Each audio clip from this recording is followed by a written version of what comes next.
The Whispering Houseite was a small, nondescript house on the edge of town, seemingly forgotten by time. Set back from the road, hidden by overgrown trees and thick bushes, the old house had been abandoned for years. The paint had long faded, the windows cracked, and the door barely hanging on its rusty hinges. Locals avoided it, claiming it was cursed, haunted even. But that never stopped Nathan.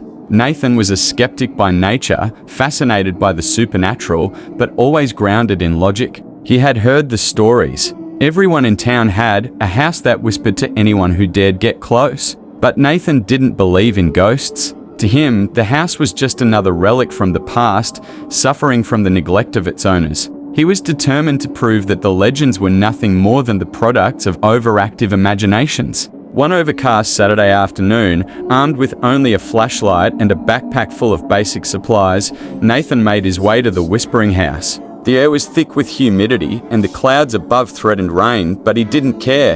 His heart raced as he pushed through the wild underbrush, approaching the front steps. A chill ran down his spine, but he brushed it off as excitement. The door creaked loudly as he pushed it open, revealing the dim interior. Dust swirled in the air, catching the faint light filtering through the grime-covered windows. The air smelled musty, like old wood and dampness. He stepped inside, the floorboards creaking beneath his weight. For the first few minutes, nothing seemed out of the ordinary. The house was exactly what he expected, old, decayed, and forgotten. He wandered from room to room, snapping pictures on his phone, narrating his findings into a voice recorder like some amateur ghost hunter. "It's just an old house," he muttered to himself, a little disappointed. But as he entered the living room, something changed. The air felt heavier, almost as if it were pressing down on him. He paused, looking around. The room was empty, nothing but a few rotting pieces of furniture and a fireplace covered in cobwebs. Then he heard it.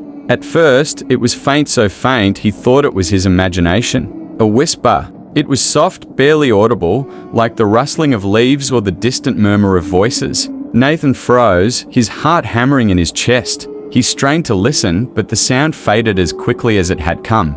A nervous laugh escaped his lips. "Wind," he said, more to himself than anyone else. "It's just the wind." But the whispers returned, louder this time. They seemed to come from all around him, as if the walls themselves were speaking. He turned in a slow circle, trying to pinpoint the source, but the sound was elusive, slipping away whenever he thought he had it. The words were unintelligible, but there was an unmistakable tone to them, something dark and malevolent. Goosebumps rose on his skin, and for the first time since he entered the house, Nathan felt genuine fear.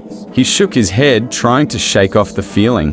"This is ridiculous," he muttered, making his way toward the staircase. "I'm just psyching myself out." The stairs groaned under his feet as he ascended, and the whispers seemed to follow him, growing louder and more insistent. Sweat bittered on his forehead, and he quickened his pace, wanting to reach the second floor and prove to himself that there was nothing to fear. The upstairs hallway was long and narrow, lined with several doors, all of them slightly ajar. Nathan hesitated, feeling a sense of dread wash over him. Something was wrong up here. The whispers were louder now, clearer. He could almost make out words, almost. He approached the first door and pushed it open, revealing a small bedroom. The air inside was stale, and the curtains fluttered weakly in the breeze from a cracked window.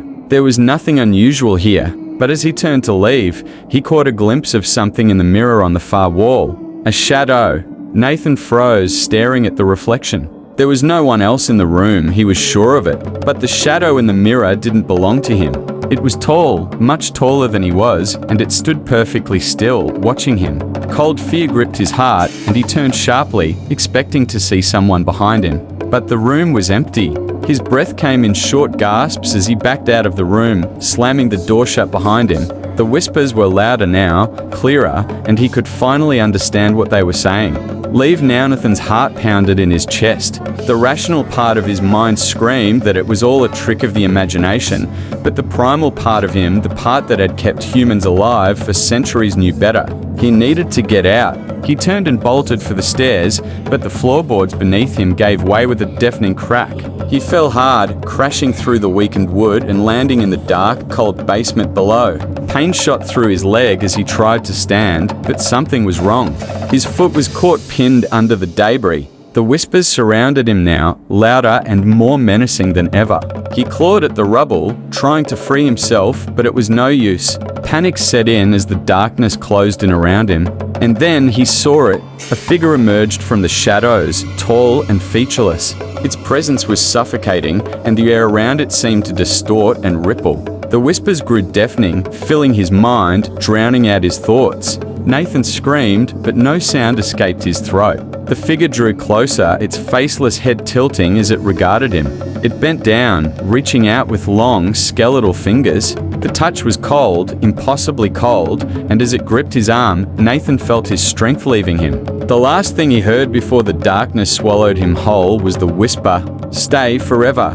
Weeks passed before anyone noticed Nathan was missing. When the authorities finally searched the house, they found nothing but silence. The whispers were gone. The house, it seemed, had claimed another victim. And once again, the whispering house waited for the next curious soul to wander inside. If you like the story, subscribe the channel for more stories like these and comment down your own stories that you know or experienced yourself. Thanks for watching.